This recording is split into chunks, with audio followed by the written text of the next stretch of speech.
सब चीज़ ठीक था यार, उनका लाइफ का परसेप्शन वैसा है क्योंकि हम मेरे घर वाले गाँव में रहे हमेशा, और मैंने लाइफ का परसेप्शन मेरा बहुत अलग हुआ क्योंकि मैं बाहर गया, मैंने देखा कि मैं ये कर सकता हूँ, पॉसिबिलिटीज हो गई, तो सब अपनी अपनी जगह सही थे।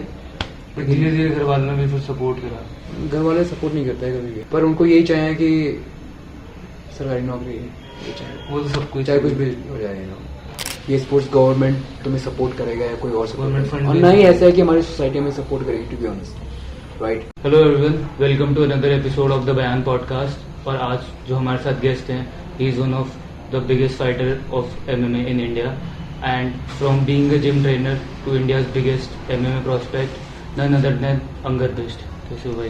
बढ़िया भाई, कैसा बढ़िया कैसे चल रहा है? बस बढ़िया। आप बताओ भाई, आप मतलब इंडिया में एमएमए का मतलब इतना कुछ वो नहीं है, लोग इतना सपोर्ट नहीं करते, तो आपकी ये जो जर्नी है कैसे स्टार्ट हुई, थोड़ा सा उसके बारे में लोगों को बताओ। आई मीन लाइक वही है, काफ़ी अप्स एंड डाउन थे। जब मैं 12 पास किया तो मैं फर्स्ट टाइम देहरादून आया था, आई मीन मेडिकल के लिए। अच्छा, उसमें ये था कि हाँ डॉक्टर बनना है, क्योंकि और पता नहीं था कि और भी होता है लाइफ में। मतलब डॉक्टर स्पेसिफिक, डेंटिस्ट या डेंटिस्ट नहीं, बस डॉक्टर। अच्छा, तो मतलब वही था कि घर वालों का बचपन से होता नहीं है कि डॉक्टर बनेगा हमारा लड़का, हाँ डॉक्टर बनेगा, इंजीनियर बनेगा, इंडिया में यही होता है। हाँ, बायो तो डॉक्टर, मैथ है तो इंजीनियर बन जाएगा। तो क्या कहते हैं, तो मैं 12 पास किया, मैंने अच्छे मार्क्स से, मेरा पढ़ाई में अच्छा था, और देन मैम नवोदय विद्यालय से पढ़ा है मैंने। अच्छा, तो मेरी लाइफ में नवोदय का बहुत बड़ा रोल है। तो आपके गांव में ही है स्कूल? हाँ, मतलब मेरा घर रुद्रप्रयाग में है, और जो स्कूल था वो जागदार में, इट्स लाइक अच्छा, 2 आवर्स फ्रॉम देयर। देन 12 पास करने के बाद मैंने देहरादून आया एज ए मेडिकल कोचिंग के लिए। अच्छा। देन कोचिंग में 1 साल कोचिंग किया, सिलेक्शन नहीं हुआ, काफ़ी मेहनत की थी। 12 पास करने के बाद मेरे ज़्यादा मार्क्स आए, क्योंकि उस समय यूपीएमटी पीएमटी सेपरेट होते थे। एंड देन 1 साल बाद जब मैंने कोचिंग ली तो मेरे कम मार्क्स आए। अच्छा, क्योंकि उसमें क्या हुआ था, फर्स्ट टाइम नीट हुआ था, और नीट हाँ। बहुत कंफ्यूजिंग था, बहुत टफ भी होता है हाँ। नीट। और वो एकदम से ना अलग ही हो गया था बिल्कुल। तो तब मेरा मार्क्स कम आए, देन मैं घर गया, घर वाले मेरे बताने मारे, फिर मैं वापस आया देहरादून। मैंने कहा दोबारा जाता हूँ कोचिंग करने। अच्छा, फिर तो मेरा फिर से पढ़ना। फिर दोबारा मेरा मन नहीं था। एंड देन उसके बाद वही था, वो टाइम मेरा ऐसे चल रहा था कि क्या करूँ, मैं समझ नहीं आ रहा था मैं। अच्छा, हाँ, क्योंकि जब दोबारा कोचिंग गया तो वही था कि मुझे लग रहा था ये मेरी बस की बात नहीं है, या मैं टाइम वेस्ट कर रहा हूँ। तो मैं मतलब रियलाइजेशन हो गई थी हाँ, कि ये नहीं करना, मतलब मेरे हाँ, को। मतलब इसमें उस समय मेरा टाइम ऐसा चल रहा था कि मैं क्या करूँ, लाइक मतलब अगर मैं ये करता हूँ, अगर करके दिन में सक्सेस भी होता हूँ, तो वही है 10 से 12 घंटे मुझे एक जगह पे रहना पड़ेगा। हाँ, डेस्क जॉब हो जाएगी। Exactly. और इसमें मेरा मन भी नहीं है, मैंने कैसे करके मैं क्या करूँगा। अब मुझे जिम का बहुत ज़्यादा शौक था, तो अच्छा। बॉडी शॉडी हो गया, लड़ाई का मुझे बहुत शौक था बचपन में। टैटू का भी शौक है आपको? टैटू का बहुत शौक है मुझे, मेरा वही है, पर फाइट के बाद, हर फाइट के बाद टैटू बनाता ही बनाता हूँ, ऐसा होता है। ऐसे कोई रिचुअल है? मतलब रिचुअल नहीं है, मतलब स्टार्टिंग में मेरा ऐसा हर फाइट के बाद टैटू बनाऊंगा, पर अभी अभी रिसेंटली मैंने एक टैटू बनाया है शिमला पे, तो ये बहुत पेनफुल है, तो अब मैंने कहा बस ये लास्ट है, बस अब नहीं बनाऊंगा।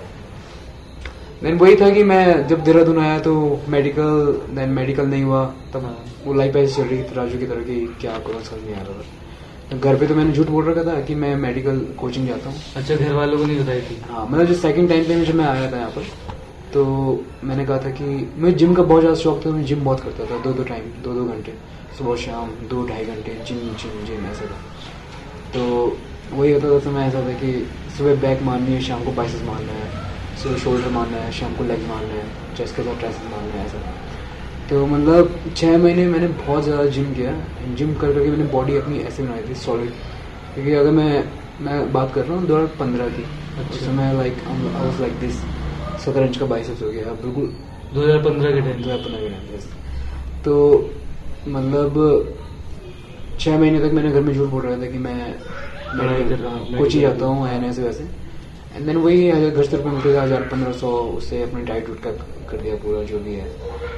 और फिर उसके बाद मुझे एक जॉब की मैंने यहाँ पर देहरादून में, यहाँ पर सैलकी एक कॉलेज है, सैलकी में एक कॉलेज है, सिवाली कॉलेज ऑफ इंजीनियर।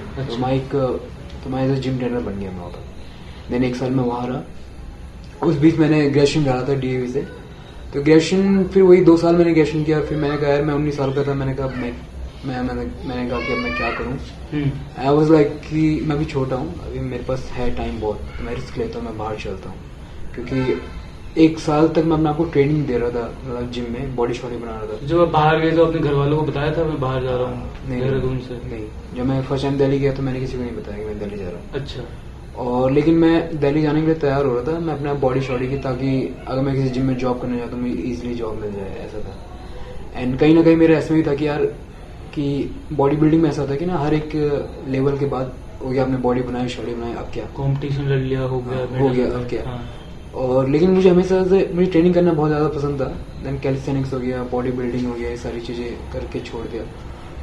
तो मुझे एमएमए का शौक इसलिए चला क्योंकि इसमें कोई अंत नहीं है। For every level there is another level, मतलब हर बार हर फाइट में अलग अपोनेंट मिलता है, अलग तरीके से मारेगा, तुम्हें अलग तरीके से ट्रेनिंग करनी होती है, कैसे स्ट्रेटजीज लेके जानी है, ये सारी चीज़ें। देन जब मैं दिल्ली गया, देन अगेन वही पार्ट टाइम जॉब किया मैंने, जॉब ढूंढी पहले अपने आप के जिम में। एंड देन 6 महीने पहले मैंने फुल टाइम जॉब की, थोड़ा पैसे सेविंग की। एंड देन एक टाइम जिम में ट्रेनिंग एंड एक टाइम ट्रेनिंग एमएमए की।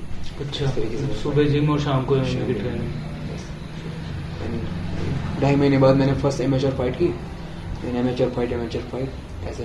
तो जो आपकी पहली फाइट थी वो मैट्रिक्स के साथ थी जो आपको? नहीं, जो मेरी पहली एमेचर फाइट, देखो मिक्स मार्शल आर्ट में क्या होता है, पहले एमेचर फाइट चलती है, देन एक टाइम के बाद आप प्रोफेशनल फाइट करते हैं। तो पहली जो मेरी एमेचर फाइट थी वो ऐसी थी, एक जिम था तो उसके अंदर ही फाइट हुई थी, वो छोटा सा जिम था। और देन दूसरी फाइट में एक बार में हुई थी, गुड़गांव में एक बार था, तो बार वाला सीन बहुत मस्त था। अच्छा। ऐसा मतलब बहुत कूल था वहाँ पर, लोग बियर पी रहे थे, फाइट देख रहे थे, तो it's amazing for me every single day. मेरी हर एक फाइट बहुत अलग अलग हुई है। उसके बाद जो मेरी तीसरी फाइट थी वो सिलेक्ट सिटी मॉल है जो मॉल के अंदर हुई थी।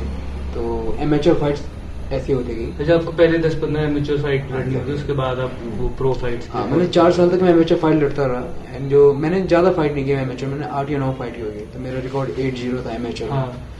तो पर एमेचर में क्या था, एमेचर में बहुत सारी चीज़ें होती हैं, लाइक स्किल्स लेवल तुम्हारा बढ़ता रहना चाहिए, ये चीज़ बहुत मैटर करती है अगर मैं प्रोफेशनल फाइटर बनना है।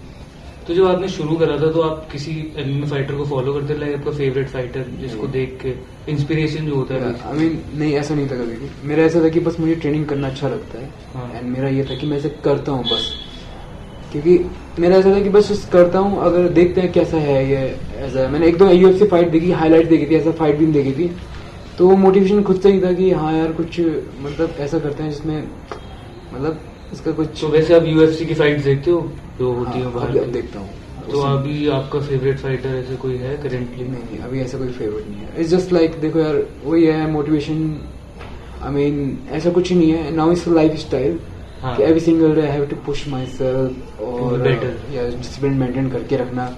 तो ऐसा कोई फेवरेट फाइटर नहीं है। बाकी देखो यूएफसी में क्या होता है कि हर किसी का प्राइम चलता रहता है। हाँ। एक टाइम पे एक बंदा आएगा, फिर उसका प्राइम चला जाएगा, फिर दूसरा आएगा। एक टाइम पे मैं नीट डियाज का बहुत बड़ा फैन था, एंड बहुत बड़ा फैन। हाँ। जब मैं भी कॉकी था थोड़ा बहुत ही, एमेचर फाइट में ऐसे होता है कि हमें लगता है कि हाँ मारना है, ये करना है। एंड देन जैसे जैसे फाइट होती जाती है, अब मैं मैच्योर हो रहा हूँ, अब मुझे पता चल रहा है कि फाइट जल्दी जल्दी फिनिश करनी है। एक टाइम पे ऐसा होता नहीं, खून निकालना है, ब्लड आना चाहिए, ऐसे सारी चीज़ें। एंड जैसे जैसे मेरी फाइट बढ़ रही है आगे, देन मैं रियलाइज़ कर रहा हूँ कि अच्छा ये जस्ट इसे स्पोर्ट्स की तरह लेते हैं, खून खराबा लगती है तो कोई बात नहीं, अदरवाइज फाइट जल्दी खत्म करते हैं। एंड देन आपकी जिम भी है देहरादून में, म्यूटेंट अकेडमी, तो वो आपने कब सोचा कि आप देहरादून आके जिम खोलोगे और ट्रेन करोगे? देखो आई मीन जब मैं देखो सच बताऊँ तो मतलब जब मैं अपनी बात करूँ, जब मैं एमेचर फाइटर था तो उस समय जिम नहीं होते हैं, मतलब रिसोर्सेज नहीं थे। रिसोर्सेज नहीं थे। आई मीन जिम थे, देखो जिम थे, लेकिन मतलब कोचेस लेजिट नहीं थे वहाँ पर। जैसे कराटे वाले कोचेस हैं तो वही तुम्हें रेसलिंग बता रहे होंगे, वही तुम्हें बॉक्सिंग सिखा रहे होंगे, ऐसा होता था। मतलब एक ही कोच सब कुछ सिखा रहा है। इट्स लाइक और MMA is like mix of all martial arts, boxing का, रेसलिंग का, किक बॉक्सिंग सब मिला। तो वही था कि 3 साल तक मैं एक जिम में लगा रहा। देन मैं बैंगलोर गया एमेचर फाइट लिए, मैंने पैसे नहीं थे वापस आने के लिए, देन मैं वहीं रुक गया। फिर मैंने जॉब ढूंढी बैंगलोर में, 1-2 महीने तक मैं वहीं रहा। तो जिस जिम में गया मैं वहाँ पर, तो वहाँ पे एक ब्लैक बेल्ट एक कोच था, आइजक डोर। तो देन फर्स्ट टाइम उन्होंने मुझे इंट्रोड्यूस किया जिस्सू से। अच्छा। एंड जिस्सू में क्या होता है कि जिस्सू इज लाइक ग्राउंड गेम, जहाँ सबमिशन होता है, हाँ। ये होता है। एंड वो मेरी लाइफ का पहला टाइम था कि किसी में लेजिट कोच से मैं ये सीख रहा था। एंड आई वाज लाइक, मैं ऑलरेडी वर्क एथिक था, हार्ड वर्क सब था, लेकिन ये नहीं पता कि एक्चुअली सीखना कैसे।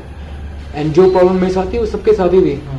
कि लड़के 30-30 फाइट कर रहे हैं और उनका लेवल वहीं का वहीं है, तो उस पर इम्प्रूवमेंट बिल्कुल नहीं था। तो जब मैं वहाँ गया एंड देन मुझे ऐसा लगा यार 3 साल मैंने बर्बाद कर दिए अपनी लाइफ में, एज लाइक दिस। तो जब फर्स्ट टाइम गया मैं वहाँ पर, अच्छा, and everything is on YouTube, it's just लोगों को सिस्टम नहीं पता है कि एक्चुअली सीखना कैसे है, कहाँ पर जा जो प्रोफेशनली कैसे आगे लेके जाना है। आई मीन लाइक बेसिक्स जो फंडामेंटल सबसे इम्पोर्टेंट होते हैं, हाँ। तो वो सबसे इम्पोर्टेंट होता है, उस पर सबसे ज़्यादा काम करना होता है। फुटवर्क हो गया, स्ट्राइकिंग में बेसिक पंचेस हो गया, तो कई बार लोग बिना पंच मारे सीधा हेड किक पे चले जाते हैं। तो ये जो चीज़ें हैं ये मुझे समझ में आ गई थी। अच्छा, मैं समझ गया था ऐसा था, मतलब एक लूप होल आपने ढूंढ लिया था, तो फिर आपने कहा सीखना कैसा है एग्जैक्टली। तो देखो उस समय तो ऐसा था, कोचेस थे नहीं, और जो बड़े बड़े जिम थे वहाँ फीस बहुत ज़्यादा होती थी। Then I was like, then मैं एज अ फाइट जीता एंड देन एक टाइम के बाद मैं समझ गया था कि अच्छा मुझे कुछ नहीं आता, मुझे 0 से स्टार्ट करना है। जब मेरा टाइम वैसा हुआ था, एक टाइम जब मैं एक फाइट करी, मैंने थोड़ा फीवर में की थी, देन मैं जीता। देन ये पूरा एक्सपीरियंस करने के बाद बैंगलोर जो लेजिट को था उसके साथ रहने के बाद 3 हफ्ते में उनके यहाँ रहा। देन मैं मुंबई गया, then I back to home, क्योंकि एक फाइट मैंने जॉन्डिस में की थी एक्चुअली। अच्छा। मुझे पता था मुझे जॉन्डिस है, जो मेरा SFL का जो SFL की एमेचर फाइट थी, उस समय सुपर फाइट लीग चलती थी, जैसे मैट्रिक्स फाइट नाइट अभी है। हाँ। तो उस समय एक ही लीग थी इंडिया में, सुपर फाइट लीग। 2017 की बात कर रहा हूँ मैं।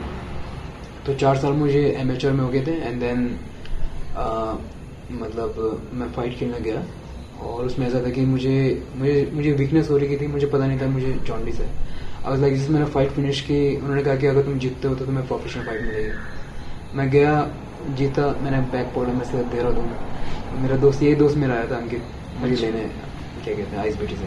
देन वही था कि देन फिर मैं हरियाणा गया, एक साल में हरियाणा में रहा एमेचर की, तो वहाँ मैं कोच भी था। एंड देन वो 1 साल मेरे ऐसे था, वो सॉल्ट्यूड में मैंने ट्रेनिंग की थी, एंड देन 0 से स्टार्ट किया मैं, क्योंकि मुझे सिस्टम समझ में आ गया था। हाँ। कोचेस मेरे पास थे नहीं, तो मेरी लाइफ में ऐसा है कि मेरे पास कोई कोच नहीं रहा है। कोच आए हैं मेरे पास, जैसे अब मेरे पास पैसे हैं तो मैं बाहर जाता हूँ, तो 2 महीने कहीं गया, 2 महीने कहीं और गया, तो ऐसे करके मुझे एक्सपीरियंस मिलता रहता। लेकिन उस समय ऐसा था कि कुछ था नहीं, यूट्यूब था। 1 साल जब मैं हरियाणा में रहा, हिसार में था मैं हरियाणा में, तो कुश्ती नहीं, जस्ट मैं कोच था वहाँ पर, एक MMA कोच था, एक जिम खुला था वहाँ पर, उन्होंने मुझे बुलाया था। तो वो 1 साल मेरा बहुत सॉलिट्यूड में गया था, बिल्कुल अकेले, घर वाले से दूर, बिल्कुल मेरा काम कुछ नहीं था। मैं जाता था, सीखता था सिस्टम कि पोजीशन कंट्रोल हो गया, बेसिक पंचेस हो गया, इन पे काम किया मैंने बैक टू बैक। देन 1 साल बाद मैंने एमेचर फाइट की, उसमें मैं जीता, एंड देन मेरा प्रोफेशनल सिलेक्शन हुआ। ओके। तो द कॉन्सेप्ट ये था कि जब मेरा प्रोफेशनल डेब्यू हुआ, मैं एक ही महीने में 3 फाइट जीता। तो SFL में क्या होता था कि बैक टू बैक वो टूर्नामेंट टाइप का कराते थे, ये काफ़ी रिस्की होता है। ओके। क्योंकि अभी जैसे हम क्या करते हैं, एक फाइट करते हैं, अगली फाइट में 3 महीने बाद मिलती है। तो उसमें क्या था, एक ही महीने के अंदर उन्होंने 3 फाइट कराया। मैं 3 फाइट की मैंने, तो तीनों फाइट में जीता भी। बहुत सारे बुलशिट हुई, इसमें पेन था, ये सारी चीज़ें, रिकवरी का टाइम ही नहीं था, 1 महीने में 3 फाइट। तो मैं 3 फाइट जीता। देन ऐसा था कि अब क्या करूँ, कहाँ जाऊँ। देन मेरा ही हमेशा ये था कि back to my culture, like मैं अपने घर वालों के पास रहूँ, क्योंकि मैं मैच्योर में कभी घर में पास नहीं था, तो मैंने बहुत सारे इवेंट मिस किए। एंड सेकंड था कि मैं अपने लोगों के लिए भी कुछ करूं, जो मेरे पहाड़ के हो गया, एंड नॉट जस्ट पहाड़, आई मीन पहाड़ बोल के मुझे लगता है कि लोग लगता है कि पहाड़ी लोगों को ये सपोर्ट करता है, ऐसा नहीं है। हाँ, मतलब एक कम्युनिटी को आप सपोर्ट कर रहे हो। हाँ, एक कम्युनिटी को तो सपोर्ट करता हूँ, लेकिन साथ साथ मेरे को पूरे ऑल ओवर द इंडिया के लड़के आते हैं। मैं जो मेरी अकेडमी वहाँ पर अभी हरियाणा के लड़के भी हैं, बिहार के भी हैं, यूपी के हैं। बिहार के लोग मुझे बहुत अच्छे लगते हैं, बिहारी फाइटर भी यहाँ पर, झारखंड के भी हैं, मुंबई के भी हैं, दिल्ली के भी हैं। तो मतलब आइडिया यही था कि यार मुझे जब 3 साल लग गए साइड माउंट सीखने के लिए, उनको मैं डे फर्स्ट सिखाता हूँ। एंड वही नतीजा है कि आज जैसे हमारे 1.5 साल में लड़के प्रोफेशनल फाइटर बन जाते हैं। जैसे अगर मेरी अकेडमी में दिगंबर रावत, एक लड़का चमोली से है, जो कि काफ़ी अच्छा फाइटर है। अमिंदर बिश, जिसका लास्ट प्रोफेशनल डेब्यू था, बहुत अच्छा डेब्यू था उसका, लाइक एक पंच में 3 काउंटर खोल रहा था। तो वो नेक्स्ट लेवल शिट है, इट्स नेक्स्ट लेवल। मतलब जो लेवल अभी मेरा हो रहा है, वही लेवल उनका हो रहा है वहाँ पर, और वो कम टाइम में हो रहा है। मतलब कम टाइम में मतलब वो टाइम आपको लगा जो आपके पास नॉलेज वो नहीं थी, वो आप देना चाहते हो, ताकि पर स्पोर्ट्स भी बढ़े, you want to grow. Exactly वो। और दूसरा ये है कि यार देखो, मतलब मैं ये मानता हूँ कि मैं एक लेगेसी बनाने आया हूँ, it not just for me. I mean I think सबका भला होना चाहिए। मैं इस पे बहुत ज़्यादा बिलीव करता हूँ कि गिव और टेक वाला, बैक टू सोसाइटी वाला, कि तुम कितना दे सकते हो सोसाइटी को। इसलिए मैंने ये अकेडमी खोली, एंड उसके बाद अभी बिगेस्ट एमएमए फाइट टीम है, देन पहले वही था, एक छोटे से रूम से स्टार्ट किया, देन यहाँ से स्विच किया। तो अभी कितने स्टूडेंट होंगे आपके अकेडमी में? सो अभी लगभग 80 फाइटर्स होंगे मिक्स मार्शल आर्ट के। तो वो इंडिया 85 का biggest MMA fight team. It's not a gym तो हमारा छोटा है, हाँ मतलब ठीक है, काफ़ी कुछ है, लेकिन जो फाइटर्स हैं 80 से ज़्यादा है। ओके।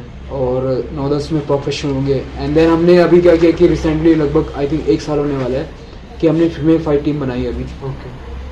तो आई थिंक ये लड़कियों की फर्स्ट फीमेल फाइट टीम होगी इंडिया में, यहाँ पर इंडिया की फर्स्ट फीमेल एमएमए की बात कर रहा हूँ, MMA female fight team. Okay. और वैसे भी फीमेल्स को इस स्पोर्ट्स में वैसे भी ज़्यादा घर वाले पुश नहीं करते हैं, देखा जाए। एग्जैक्टली, वो थोड़ा मतलब लड़के लड़ाई कर ले कोई नहीं, बट लड़कियों का इतना होता नहीं है। लड़कियों का इतना नहीं तो होता। जब आपने पहली फाइट करी तो घर वालों का क्या रिएक्शन था? आपने तो बताया नहीं था घर पे। नहीं, मैंने एमेचर फाइट में कभी नहीं बोला कि मैं घर में फाइट करता हूँ। एक बार उनको कहीं से पता चल गया था फेसबुक से, तो मेरे मम्मी तो ऐसा कर दिया था मेरा जीना आराम। मैं घर गया, बाप रे, इतना सुनाया क्या होता है, ऐसे बोल रहे थे कि मेरे सपने में एक औरत आई, उसने बोला कि ये जो कर रहा है गलत कर रहा है, ऐसा कुछ किया। पर मतलब देखो ऐसा है कि मैं सब चीज़ ठीक था यार, उनका लाइफ का परसेप्शन वैसा है, क्योंकि हम मेरे घर वाले गाँव में रहे वैसा, और मैंने लाइफ का परसेप्शन मेरा बहुत अलग हुआ, क्योंकि मैं बाहर गया, मैंने देखा कि मैं ये कर सकता हूँ, पॉसिबिलिटीज हो गई। तो सब अपनी अपनी जगह सही थे। धीरे धीरे घर वालों ने भी फिर सपोर्ट करा? घर वाले सपोर्ट नहीं करते कभी भी, अभी भी नहीं करते घर वाले। देखो यही फाइटिंग के लिए, फाइटिंग के लिए उनसे डरते होंगे कुछ हो गया, कुछ लग गई। आई मीन जो मैं रिसेंटली फाइट जीता था टाइटल बेल्ट, जब मुझे पैसे मिले बहुत ज़्यादा, एंड जो मुझे वो एक्चुअली जिस रिस्पेक्ट जो मुझे मिलनी चाहिए थी वो मुझे मिली, तब जाके थोड़ा वो सेटिस्फाइड है। ओके। पर उनको यही चाहिए कि सरकारी नौकरी, ये चाहिए, वो तो सब कुछ चाहे कुछ भी हो जाए ना, वो नहीं बता सकते हम, बस वो मैंने मान लिया। और एक चीज और, जितने भी कॉम्बैट स्पोर्ट होते हैं मैंने देखा उनके ना ईयर्स थोड़े डिफरेंट होते हैं, कॉलीफ्लावर ईयर्स कुछ बोलते हैं, तो इसका क्या रीजन होता है? मतलब एक्चुअली जब हम रेसलिंग करते हैं ना, तो बार बार जब रेसलिंग में जिस जब हम करते हैं तो बार बार फ्रिक्शन होता है, ऐसे फ्रिक्शन हो कि उसमें ब्लड क्लॉट हो जाता है, मतलब ब्लड यहाँ पर बन जाता है, काफ़ी ब्लड आ जाता है यहाँ पर, बार जब फ्रिक्शन होते हैं, देन वो ब्लड निकालना पड़ता है, तो उसके बाद कान ऐसे हो जाता है थोड़ा। मतलब कोई इशू नहीं है उसमें? ये मतलब अगर ऐसे हैं तो भाई ऐसा है कि इससे पंगा नहीं लेना, साइड रहो उसके साथ। अभी मेरी शक्ल वैसी है, लेकिन जब लोग कई बार देखते हैं कान देखो भाई के, कई बार लोग देख लेते हैं। हाँ, मतलब जितने भी कॉम्बैट स्पोर्ट्स वाले उनके कान थोड़े ऐसे अलग से हो जाते हैं। तो एमएमए के अलावा और कई शौक, मतलब आपको फैशन का भी शौक है, लाइक टैटू वैटू भी बना रखे हैं आपने, आप सोशल मीडिया पे भी काफी एक्टिव रहते हो? सोशल मीडिया पे एक्चुअली यार देखो पता क्या है, देखो ऐसा है ना, देखो हमारी ऑडियंस नहीं है। मतलब इंडिया में भी जैसे क्रिकेट को तो सपोर्ट है, क्रिकेट की ऑडियंस बनी हुई है, क्योंकि 50-60 साल लोग क्रिकेट खेल रहे हैं, तो उनकी ऑडियंस बन रही है अभी। तो क्या होता है कि जैसे अब इसमें मैं बहुत ज़्यादा बिलीव करता हूँ मार्केटिंग पे ना, क्योंकि मैं सोचता हूँ कि हर एक एमएमए फाइटर बहुत कुछ डिजर्व करता है लाइफ में, बहुत बड़ा पे चेक डिजर्व करता है, बिग कार, बिग हाउस। अब दिक्कत यह है कि हमारे पास स्पॉन्सर नहीं आते उतने, हमारे पास लिटरली स्पॉन्सर नहीं आते, कितना बड़े से बड़ा फाइटर हो, क्योंकि हमारा मार्केट ही नहीं है। तो अभी वो मार्केट बन रहा है। अब देखो वही है ना, देखो क्रिकेट का मार्केट बढ़ना हुआ है, कोई नया क्रिकेटर आ गया, सीधा उसको स्पॉन्सरशिप मिल जाती है, कुछ भी हो गया, रिच जस्ट लाइक दैट, एक मैच खेलने के बाद अच्छा परफॉर्म कर दिया उसके बाद। हाँ। और हम देखो कब से खेल रहा हूँ मैं, मुझे 7-8 साल हो गए, मेरा 9-3 रिकॉर्ड है, अभी 12 प्रोफेशनल फाइट हो गई, स्टिल आई हैव नथिंग। लेकिन जैसे रिसेंटली पिछले 2 सालों से मैं समझने लग गया हूँ चीज़ें कि अच्छा सोशल मीडिया ज़रूरी है, और क्योंकि अब जाके मेरा ब्रांड्स आ रहे हैं, अब जाके मैं ऐड कर रहा हूँ, ये सारी चीज़ें हो गई क्योंकि वो रीच के कारण। एंड देन इसलिए मैंने अपनी पूरी टीम बना रही है सेपरेट, और मैं ये बहुत ज़्यादा करता हूँ इस पर काम कि जो मेरी टीम है वो मुझ पर बेस्ट दे, जो मेरी वीडियोस जाएँ यूट्यूब पे या जहाँ भी जाएँ वो बेस्ट जाएँ, मे भी उसका फायदा मुझे अभी मिले। हाँ, उससे आप जो स्पोर्ट्स है वो भी बढ़े, हाँ मेरी ऑडियंस बढ़े, देन मुझे इन फ्यूचर देखो यार एमएमए में क्या है कि बहुत सारी चीज़ें हैं ना, रिस्क बहुत होता है फाइटिंग में, कभी इंजरीज, ACL हो गया, ये यहाँ पर जो वो होता है ना, जो लिगामेंट्स हो गया, कभी ये हो गया, कभी पाँव मुड़ गया, बहुत सारी चीज़ें हैं। और दूसरा ये कोई गवर्नमेंट सपोर्ट नहीं करती इसको इतना। तो वही है कि अपनी केयर हमें खुद करनी पड़ेगी। देन ये चीज़ मैं लड़कों को सिखाता हूँ कि जस्ट बी अ ब्रांड, तुम अगर ये कर रहे हो then you have to look like a brand. अगर तुम चाहते हो करके तो तुम्हारे पास ब्रांड्स आए, first you have to act like a brand. अपना वो पर्सोना बनाओ कि like you are a brand. अगर तुम फाइटर हो then act like a fighter. तो जब आपने टाइटल जीता था उसके बाद जब आप वापस देहरादून आए तो काफ़ी लोग का रिकग्निशन मिला होगा आपको, तो कभी कोई ऐसा फैन इनकाउंटर हुआ है जो आपको याद हो, जो बहुत थोड़ा वियर्ड हो या थोड़ा फनी हो, ऐसा कोई फैन इनकाउंटर हो आपके साथ? मतलब देखो यार, मेरा ऐसा कुछ नहीं है, फैन फून मैं नहीं मानता, अपने भाई हैं सारे यार, देहरादून में ही हम मतलब यहीं आके हमने हासिल किया है सारी चीज़ें। तो अगर कुछ मुझे कोई मिल जाता है, लड़के खुश हो जाते हैं कि अंगद भाई मैंने, अरे भाई यार क्या हो गया उसमें यार, थैंक यू। तो अपना कोई ऐसा फैन मोमेंट नहीं है, जस्ट लाइक अपने भाई हैं सारे यार, ऐसा कोई मतलब मैं नहीं मानता हूँ, क्योंकि जस्ट ऐसे कोई मुझे लगता भी नहीं इसका कोई मतलब। तो आपका जो एक नॉर्मल डे होता है एक एमएमए फाइटर का, वो क्या होता है आप एक बार बताओगे? एक नॉर्मल डे हाँ, होता है मतलब जब मेरा फाइट आती रहती है, देन 2 महीने बहुत हार्डकोर होते हैं लास्ट के, क्योंकि उसमें क्या होता है कि जैसे लास्ट टाइम जो मेरी फाइट थी, टाइटल डिफेंस करने वाली फाइट थी, जो कि हुई नहीं क्योंकि मेरा अपोनेंट वेट नहीं दे पाया, ओके। कैंसर हो गई थी। अच्छा, वो वेट कैटेगरी वेट कैटेगरी वो वेट नहीं दे पाया था, तो क्या हुआ कि आई मीन वो बहुत रिगरस ट्रेनिंग हो रही थी उस समय। जैसे हम सुबह उठ रहे थे 8 से 9:30 हमारा मुआय थाई की क्लास, देन 10 से लेकर 11:30 बजे तक जिस हो गया, एंड देन शाम को 4 से लेकर 5 तक 5:30 बजे तक एमएमए मिक्स मार्शल आर्ट की क्लास, जिसमें स्पारिंग होती थी। मैं बांग्लाओ की बात कर रहा हूँ जो थाईलैंड में है। अच्छा। एंड देन 6:30 बजे के बाद अपनी कंडीशनिंग सेशन में, तो उसमें यही था खाली स्लीप, ट्रेनिंग, मेडिटेशन, बस और कुछ नहीं। और जब ऑफ ट्रेनिंग होती है जैसे अभी आप जब कोई दिक्कत नहीं है, अब जाऊंगा अभी चाय पीऊंगा, ट्रेनिंग करने जाऊंगा, फिर उसके बाद मोमोज खाऊंगा, मस्त। अच्छा, डाइट वाइट का ऐसे कोई स्ट्रिक्ट डाइट वाइट कुछ नहीं? डाइट कुछ नहीं है अभी, तो मोमोज पेल रहा हूँ आजकल है ना। अभी मैं फिर जा रहा हूँ थाईलैंड ट्रेनिंग करने, तो मैं सोच रहा हूँ अभी जितना खा लूँ, पर यह है कि ट्रेनिंग हमेशा रहती है, हमेशा भले हाई पेस पे ना हो, लेकिन एक पेस पे चलती रहती है ट्रेनिंग, और कुछ ना कुछ नई चीजें सीखनी। जैसे मैं वही करता हूँ कि देहरादून में देखो, देहरादून सिटी है राइट, हाँ। तो यहाँ हम क्या कर रहे हैं, अभी एम्पायर बना रहे हैं कि मिक्स मार्शल आर्ट का, और आने वाले टाइम पे मैं बोल रहा हूँ राइट, मैं ऑलरेडी मैं डे फर्स्ट से बोलता था, और मैं आज ही बोल रहा हूँ, जब हमारे पास से फाइटर है, इन फ्यूचर सारे ब्रांड्स यहीं आएंगे, पूरा जो हम मिक्स मार्शल आर्ट का जो हब है ना, वही देहरादून में ही बनाएंगे। हमारा माउंटेन्स है बहुत सारे, यहाँ का एटमोसफेयर हो गया, एनवायरनमेंट बहुत अच्छा ट्रेनिंग के लिए, हाई एल्टीट्यूड पे हम ट्रेनिंग करने जाते हैं, पार्ट ऑफ स्प्रिंट मारते हैं, उससे अलग कार्डियो बनता है। और लड़के भी मेहनती है यहाँ पर, जब कोई घर छोड़ के यहाँ आता है दूर दूर से, तो कुछ बनने के लिए आते हैं वहाँ पर, तो उनके अंदर भी विल पावर काफ़ी अच्छी रहती है और एक डेडिकेशन रहती है। तो हमने एक ऐसा एनवायरनमेंट बनाना था जो आगे आने वाले टाइम पे काफ़ी अच्छे प्रोफेशनल फाइटर निकलने वाले हैं। तो आप कहते हैं मोमोज खाने जाऊँ, तो फेवरेट मोमोज वाला कौन है आपका देहरादून में? देहरादून में मेरा एक था यहाँ पर, मतलब रायपुर पर हाइड आउट वाला, वो तो बंद हो गया है। मैंने दूसरा देखा है यहाँ पर। टंडन के मोमोज खाए हैं आपने? कहाँ पर? टंडन के मोमोज कहाँ पर है वो? कौन सी रोड पे है वो? आमा कैफे है ना, आमा कैफे नहीं है इधर, मैं बहुत कम आया यार, मैं वहीं अच्छा। नहर कॉलोनी, मेरा रूम वहीं है ना नहर कॉलोनी की तरफ, अच्छा। तो वहीं रहता हूँ मोस्टली, एंड वहाँ से माल देखता जाते हुए खाते रहता हूँ बस। पर ये भी है कि हफ्ते में एक दिन ऐसा भी नहीं है कि अक्सर लोग खाली यही सुनते हैं बस कि मोमोज खाए भाई, ये भी है कि ट्रेनिंग भी करता हूँ, एंड देन वही होता है सुबह 2 घंटे, शाम को 2 घंटे, हफ्ते में एक दिन लंबी रनिंग 15 से 18 किलोमीटर लॉन्ग डिस्टेंस रनिंग, मतलब बैलेंस करके। या हफ्ते में एक दिन कंडीशनिंग सेशन, जो कंडीशनर बहुत ब्रूटल होते हैं, एंड देन स्पारिंग होती है 5 मिनट के 5 राउंड होते हैं हमारे, वो और ज्यादा। उसमें अगर तुम्हारा अगर कार्डियो नहीं है स्ट्रॉन्ग, देन कई लड़के उल्टी करने लग जाते हैं। तो ऐसी कोई मेमोरेबल फाइट है जो आपको याद हो, जो आपकी बेस्ट फाइट थी ओपोनेंट वाइज की, जो टफेस्ट ओपोनेंट था कि इसमें थोड़ी ज्यादा मेहनत लग गई मेरे को हराने में इसको, ऐसा कोई फाइटर? आई मीन देखो, जैसे मैं एज अ प्रोफेशनल फाइटर अब बहुत मैच्योर हो रहा हूँ टाइम के साथ, तो जो मेरी स्टार्टिंग की फाइट थी वो मैं जैसे तैसे जीत गया एज अ विल पावर के कारण, कि उनका लेवल भी मेरे बराबर था, मेरा ही बराबर है, एंड जस्ट मैं जीता हूँ कि अपना मतलब विल पावर के कारण, कि हाँ मुझे जीतना है, ये था। अभी रिसेंटली जब मैं हारा, एक फाइट मैंने शॉर्ट नोटिस पे ली थी, जो ध्रुव भाई के साथ फाइट थी, जो मैं अनकॉन्शियस था, उसने चोक लगाया था। अच्छा। तो उस समय मेरा माइंडसेट ये था कि हाँ भाई फाइट आ रही है, उन्होंने कहा फाइट है 3 दिन, मैंने कहा ठीक है मैं आ रहा हूँ, तो ऐसा था उस समय। तो वो तो उस वेट में तो कैच वेट में थी, जैसे कई बार क्या होता है कि बोलते हैं कि बैंथम वेट में खेलोगे, फेदर वेट में खेलोगे, तो मेरा ऐसा भी कुछ नहीं था, अब वो लंबा था बहुत। फ्लाई वेदर में तो आप चैंपियन भी हो ना? अभी हूँ मैं, उस समय मेरा वेट था लगभग 64 kg, एंड देन वो फाइट मैंने ऐसे ली थी 3 दिन के नोटिस पे, उन्होंने कहा कि फाइट है खेलोगे, मैंने कहा ठीक है आ रहा हूँ, मैंने सीधा बैग पकड़ा, रनिंग की थोड़ा बहुत, मैं चलो, एंड देन वो फाइट में हारा। उसके बाद मतलब उसके बाद दूसरी फाइट में से रीमैच हुआ, फिर मैं वो जीता, एंड देन उसके बाद एक और फाइट में हारा, क्योंकि मेरी वेट कैटेगरी में बहुत हाई वेट कैटेगरी में खेलता था, मतलब मैं फ्लाई वेट में खेलता हूँ जो कि 57 के अंदर है। हाँ। एक टाइम पे मैं बैंथम वेट में खेलता था, 61 है। एक टाइम पे मैं फेदर वेट में खेलता था, 66 है। अच्छा। तो जैसे क्या होता है कि वेट कैटेगरी का ऐसा एडवांटेज मिलता है। अगर जैसे मेरा वेट वॉकिंग वेट है 64 kg या 67 kg, तो मैं फ्लाई वेट में खेलूंगा 10 किलो कम में। तो वेट कट होता है और 4-5 किलो वेट जो 2 दिन में काटते हैं, देन एकदम से एक ही दिन में 7-8 किलो वेट बढ़ा देते हैं।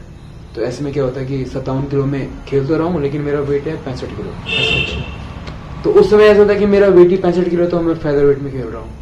तो उस समय इतना पता नहीं था कि ये वेट कट ऐसा वैसा कुछ गया। तो उसमें था हाँ ऐसा होता है कि फाइट है, चलो चलो। लेकिन तो अब जैसे अब काफी मैच्योरिटी आ रही है, अब समझ आ रहा है कि मेरी राइट वेट कैटेगरी क्या होनी चाहिए, कैसे मेरे करके। को किस कैटेगरी में खेलना है। ऐसे तो कोई ऐसी फाइट है उसमें आपको कोई मेजर इंजरी हुई हो?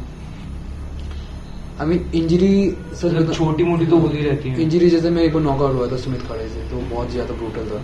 अच्छा। वही था कि with in I think 30 second में मेरा नी पड़ा था, तो मैं नॉकआउट हो गया था। नॉकआउट मतलब बेहोश। हाँ। तो लेकिन जब मैं नॉकआउट हुआ तो मैं फिर भी खड़ा उठा। मैं मुझे वो हो रखा था, मैं बेहोश था लेकिन मैं खड़ा उठा। सबकॉन्शियसली मैं खड़ा उठा और चला। लोगों को लगा कि फाइट जल्दी रोक दी ऐसे वैसे, लेकिन मैं नॉकआउट हो चुका था। बैक स्टेज गया, लेटाया उन्होंने, ठीक है। आधे घंटे बाद मुझे होश आया और सामने समुद्र था। दुबई में फाइट थी, मतलब ओशन था। और तो मैं यही कह रहा था यार, मैं तो दिल्ली में था और दिल्ली में ये कैसा आ गया, यहाँ पर समुद्र कैसे आ गया, ऐसा सीन था। देन वही तो वो उसके अगले दिन मुझे उल्टियाँ, बहुत ज़्यादा उल्टियाँ हुई। एंड देन वो मेरा डाउन टाइम था, उस समय मेरा डाउन टाइम चल रहा था। अच्छा। अगले दिन तो उल्टी हुई और बहुत गंदी उल्टी हुई। And then back to Delhi आया मैं, सर्दियों का टाइम था। जब मैं बाइक चला रहा था, बाइक लेके गया था मैं दिल्ली तक, फिर वहाँ से मैं फ्लाइट से गया था। जब मैं दिल्ली आया, रुका, मुझे 2-2 सड़कें दिखाई दे रही थी। तो हर 10 मिनट में रुक रहा था, ठंड अलग से थी। मैं लेफ्ट साइड जाता लेफ्ट फीट रह रहा था। ऐसा हो रहा था कि 2-2 चीज़ दिखाई दे रही। 3 महीने तक कंकशन पड़ता है। कंकशन ऐसा होता है कि चीज़ें आप भूल जाते हैं कि आपने चाबी यहाँ रखी है, तो आप भूल जाते हो कि चाबी यहाँ रखी है। तो छोटी छोटी चीज़ कंकशन कहते हैं इसे। कई बार हमें लगता है कि दुनिया वैसी है, थोड़ा भूल बहुत जाता है क्या। हाँ। तो वो बहुत ब्रूटल लॉस था मेरा एंड डाउन टाइम भी था। लेकिन ये था कि आई मीन देखो ऐसा होता है ना, मुझे डाउन टाइम बहुत पसंद है अपना। लाइक जैसे अभी रिसेंटली मेरे 1 साल से फाइट नहीं हुई था, अभी मेरा डाउन टाइम चल रहा है। मैं फ्रस्ट्रेट हो रहा हूँ एक्चुअली, करूँ क्या, मुझे फाइट चाहिए। पर मैं वेट कर रहा हूँ, पेशेंस भी बहुत ज़्यादा इंपॉर्टेंट है। आई होप कि मुझे बहुत बड़ी अपॉर्चुनिटी मिल जाए। लेकिन उस समय ऐसा था कि मैं नॉकआउट हुआ एंड ये था कि मेरा फर्स्ट यही था कि साला इसमें घुस गया हूँ, तो अब घुस ही गया हूँ। अभी नॉकआउट हुआ है, चोकआउट भी हो गया, नॉकआउट भी हो गया, डिसीजन से भी हार गया हूँ, ब्रूटल डिसीजन से भी आ रहा हूँ मैं। तो मैंने कहा अब इससे बुरा क्या होगा। एंड देन वहाँ से मैंने राइज करना स्टार्ट कर दिया अपना। मैंने कहा इससे बुरा और कुछ नहीं हो सकता। ओके ना, अब जब घुस गया तो अब घुस ही गया इसमें। एंड देन वहाँ से मैंने एक एम सेट किया था कि अब मैं UFC अपना टारगेट लेके जाता हूँ। तो तब तक मेरा UFC में जाने का मन नहीं था कभी भी। अच्छा। To be अब honest। आपने वो टारगेट बना। हाँ, उस लॉस के बाद में तो इंडिया से अभी तक सिर्फ एक ही अंशुल fighter है ना, अंशुल भाई, अंशुल। हाँ yes, अंशुल जुगड़ी UFC में। और मतलब बहुत बड़ी बात है यार कि यार फर्स्ट बंदा इंडियन मतलब UFC में रिप्रेजेंट कर रहे हैं और वो फाइट जीते भी थे। फाइट जीते थे, वो अनडिफिटेड था। एमेचर में अनडिफिटेड रिकॉर्ड है। तो और अच्छी बात यह है कि और अच्छा लगता है कि वो भाई भी हम पहाड़ों से हैं। हाँ। मैं उत्तरकाशी से हूँ, मैं उत्तर प्रदेश से हूँ। तो आप दोनों दोस्त हो? We are friends. अच्छा। हम बहुत अच्छे दोस्त हैं, कभी 1-1 घंटे लग जाते हैं व्हाट्सएप कॉल पे, क्योंकि वाइब मैच होती है ना, तो ये सारी चीज़ें हैं। तो आप जैसे बता रहे थे कि स्पोर्ट्स में मार्केटिंग करना जरूरी है, क्योंकि ब्रांड्स है वो है। Exactly. तो जो अपकमिंग फाइटर्स हैं तो आप उनको बताओगे कि स्पोर्ट्स में मनी कितना इम्पोर्टेंट है? आई मीन मनी बहुत ज़्यादा इंपॉर्टेंट है यार, क्योंकि जो भी इस फाइट में घुसता है ना, तो हम इसलिए घुसते हैं कि हाँ हमें पसंद है। हम इसलिए घुसते हैं कि मुझे इज्जत चाहिए या मुझे मज़ा आता है ये करने में। और वही काफ़ी नहीं है, पैसा बहुत ज़्यादा मैटर करता है, क्योंकि मैं हर बार फाइट नहीं जीत सकता। And the second thing is ये ऐसा नहीं कि ये स्पोर्ट्स गवर्नमेंट तुम्हें सपोर्ट करेगा या कोई और Government सपोर्ट, fund और भी ना ही नहीं। ऐसा है कि हमारी सोसाइटी हमें सपोर्ट करेगी, टू बी ऑनेस्ट। राइट, जब तक आप कर रहे हो आप कर रहे हो, जीत रहे हो, जहाँ आप हार गए लोग आपको साइड कर देते हैं। हाँ। एंड थिंग इज लाइक जब भी आप जीत रहे हो, ओके स्टार्ट अपने आपको मार्केटिंग करना स्टार्ट करो, प्रॉपर इंस्टाग्राम अपना मेंटेन करो, क्योंकि रिज्यूम है। कभी भी जैसे हमें कोई भी ऑर्गेनाइजेशन में फाइट भेजनी पड़ती है तो हम इंस्टाग्राम ही भेजते हैं। अच्छा। तो इंस्टाग्राम में अगर तुम चुतियापा कर रहे हो या नाच रहे हो, ये सारी चीज़ें होंगी तो अच्छी नहीं लगती है ऐसे। तो ऐसे अपने आपको ब्रांड कैसे बनाना ही बहुत ज़्यादा मैटर करता है, क्योंकि 4 या 5 फाइट खेलने के बाद तुम जीत रहे हो तो तुम्हारे पास ब्रांड्स आएंगे, वो तुम्हें पैसे देंगे। एंड देन वो पैसा आप इन्वेस्ट कर सकते हो अपनी ट्रेनिंग पे। और ट्रेनिंग पे इन्वेस्ट करना बहुत ज़्यादा जरूरी है, क्योंकि जितना आप ट्रेनिंग पे इन्वेस्ट करोगे आपका लेवल अप होगा, उतनी आप फाइट आप जीतोगे। यही होता है, क्योंकि हर कुछ तो इंडिया में मिलने वाला नहीं है, एंड इसलिए आपको बाहर जाना होगा। एट द सेम टाइम जैसे मेरी अकेडमी में यहाँ पर फीस बहुत कम रखता हूँ मैं, ताकि लोग आएँ और बेस्ट से बेस्ट ट्रेनिंग मिले। मोस्टली जो इंडिया के जिम है वहाँ बहुत फीस बहुत ज़्यादा expensive है, है, हाँ। बहुत एक्सपेंसिव है, मंथली 6,000 10,000 के हिसाब। तो मनी मैटर करता है, बहुत ज़्यादा करता है। और एज अ फाइटर को ये देखना चाहिए कि हाँ कि अपने आप को मार्केटिंग कैसे करनी है। लेकिन अब ये सबसे इम्पोर्टेंट है, लोग इसको भूल जाते हैं कि सबसे इम्पोर्टेंट मेहनत है, हाँ। मेहनत के बाद ये सारी चीज़ें हैं। हाँ। कई बार लोग इस पे ज़्यादा लग जाते हैं, फिर करके दिन गर्लफ्रेंड बन गई या जो भी हो गया, देन वो इंस्टाग्राम पे लगे गए दिन रात, तो वो नहीं। सबसे तो ये लाइफ को बैलेंस करना ना, ये डिफरेंट थिंग है। बाहर की कंट्रीज में क्या होता है, उनके पास ऑलरेडी मीडिया टीम होती है, तो उनको कुछ करने की जरूरत नहीं वो है। फंडेड भी होते हैं, वो एक फाइट जीती है, उन्हें बहुत बड़ा उनके प्राइज पास मीडिया एजेंसी होती है, ऑलरेडी उनको प्रमोट कर रहे हैं, स्पॉन्सर PR लेके आ टीम रहे है, हैं, हाँ। PR टीम हो गई। पर यहाँ नहीं होता है। हाँ। तो जब तक नहीं है तुम्हारे पास, या खुद से करो। ऑलरेडी यूट्यूब पे बहुत सारी चीज़ें हैं कि PR टीम कैसे बनानी है, ये सारा क्या नहीं, ये क्या है, बहुत सारी चीज़ें हैं बस। तो जाते आते एक लास्ट क्वेश्चन, जो अभी अपकमिंग फाइटर्स हैं उनको आप ऐसे गाइड करोगे कि अमेच्योर से प्रो तक आने की जो सही रूट होता है वो क्या होना चाहिए? आई मीन देखो, सही रूट मैं यही बोलूँगा कि जैसे I mean to be honest right, पहले मैं ये नहीं बोलता था, लेकिन अब मैं यही बोलता हूँ कि आप म्यूटेंट MMA अकेडमी जो हमारी है यहाँ पर आओ, देहरादून में। सेक्रीफाइस करने पड़ेंगे थोड़ा स्टार्टिंग में, लेकिन ये रियल शिट है जो हम बोलते हैं, मुंह के सामने बोलते हैं, भाई अगर तुझे करना है तो ट्रेनिंग आने पड़ेगा। अगर 2 टाइम आया 2 टाइम करना पड़ेगा। अगर तो कह रहा है कि मुझे फाइटर बनना है, हफ्ते में 3 दिन तो क्लास मिस कर रहा है, तो तुम नहीं बन सकता, सिंपल। तो तुम्हें अपनी सराउंडिंग बहुत लेजिट रखनी है, रियल रखनी है। और चलो ठीक है, अगर म्यूटेंट MMA की बात नहीं कर रहा हूँ, मैं कहीं और की बात कर रहा हूँ। अपने कोचेस से ज़्यादा अटैच होने की जरूरत नहीं है, क्योंकि हमारे यहाँ ये होता है कि गुरु ही सब कुछ है। लेकिन अगर गुरु को कुछ नहीं आता तो तुम उन्हें बोल सकते हो भाई नहीं आता, it's okay, it's fine, move on. मेरा जो एमेचर करियर उसमें भी यही था कि कुछ फाइटर थे, मेरे दोस्त थे, वो वहीं रुक गए और मैं आगे बढ़ा, क्योंकि मैं ऐसा था कि कोई बात नहीं, मैं रिस्पेक्ट करता हूँ सबकी, लेकिन जहाँ नहीं आता तो हम क्या कर सकते हैं, हमें आगे जाना पड़ेगा भाई। तो ये सारी चीज़ें एज एमेचर फाइट को देखनी चाहिए, एमेचर फाइटर को देखनी चाहिए कि आप मतलब लेवल अप हो रहा है कि नहीं हो रहा है। और ये सबसे इम्पोर्टेंट है कि इंजरीज ना हो। एमेचर फाइट में क्या होता है कि एक माइंडसेट रहता है कि मैं जाऊंगा मारूंगा, और मतलब टेक्निक्स बहुत इंपॉर्टेंट है। अगर आपके अंदर टेक्निक है तो इंजरीज कम होगी, अगर टेक्निक नहीं है तो इंजरीज ज़्यादा हो जाती हैं। तो एमेचर फाइट में कई बार लोगों के ACL टूट जाते हैं, प्रोफेशनल आने से पहले रिब्स टूट जाते हैं या दीवार हो जाती है, तो वो बहुत मैच्योर तक ही रहते हैं, वो प्रो खेल वो प्रो हो ही नहीं पाता। जैसे मेरा एक फ्रेंड था, उसके 10 बार शोल्डर डिसलोकेट हो गया, सर्जरी हो गया, वो एमेचर फाइटर ही है। उसने लगभग 30 से 32 एमेचर फाइट ली थी, हम दोनों ने साथ में स्टार्ट किया था। ओके। तो ये सारी चीज़ें कहीं ना कहीं गलत टेक्निक कर करके अपना शोल्डर खराब कर देते हैं। तो आपकी अकेडमी का एक बार लोगों को बता दो अगर कोई आना चाहे। एग्जैक्टली, मेरी अकेडमी देहरादून में है, म्यूटेंट MMA अकेडमी, और 3 बैचेस चलते हैं। हमने यहाँ यही किया है क्योंकि अगेन जब मैं बाहर गया, मैंने स्टडी किया, मैं टाइगर मुay थाई गया, थाईलैंड गया, मैं यहाँ गया, इंडोनेशिया गया, देन मैंने रियलाइज किया कि अच्छा कि एक जो एमेचर फाइटर उसको उतना ही सिखाना चाहिए जितना वो समझ सकता है।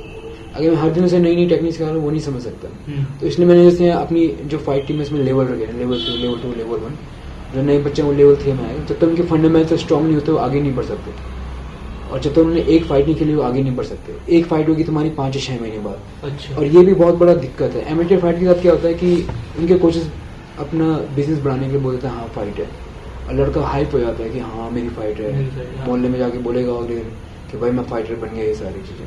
लेकिन वो बहुत रिस्क है, वो तुम्हारा सा बिजनेस हो रहा है कि अगर तुम्हें टेक्निक नहीं पता और गलत जगह तुम्हारी लग गई। मैंने बहुत लड़के देखे यार, जिनका करियर खराब हुआ। कई बार किसी की स्पाइनल कॉर्ड इज यार, देखो अगर कोई इन केस या वो तो पैरालिसिस हो गया, खत्म सब, बॉडी तो फिर किसी काम नहीं हो सकती ना। ACL टूट गया तुम्हारा 6 महीने में, 7 महीने में।